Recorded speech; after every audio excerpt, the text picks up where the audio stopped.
Bonjour, je m'appelle Jean-Pierre Chastain et je travaille pour la société Labosport. Là, on est mandaté par la Ligue nationale de rugby pour contrôler et évaluer les pelouses de Top 14 et Pro D2.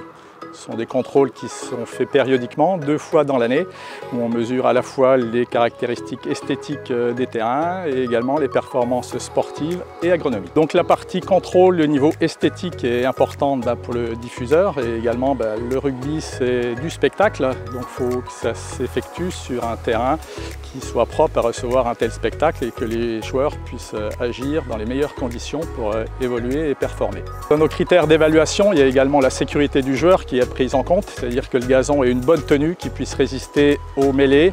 aux mauls. Et tout ça est hyper important pour que le gazon ne se dérobe pas sous les pieds des joueurs, car c'est risque de blessures pour les joueurs, notamment au niveau des cervicales lors des mêlées fermées. Et donc on intervient 2 fois par an sur les terrains, donc là en ce moment à l'automne, entre mi-septembre et début octobre, et également après au printemps, donc au mois d'avril jusqu'à début mai. Une évaluation d'un terrain, c'est aux environs de 3 bonnes heures, 3 heures et demie pour évaluer tous les critères, aussi bien critères esthétiques depuis le plateau caméra, pour se rendre compte de ce qui est ensuite diffusé à la télé, voir s'il y a des zones dégradées ou des zones avec une couleur un peu disgracieuse, et également après les critères agronomiques qui sont quand même importants et les critères de sécurité pour le jeu.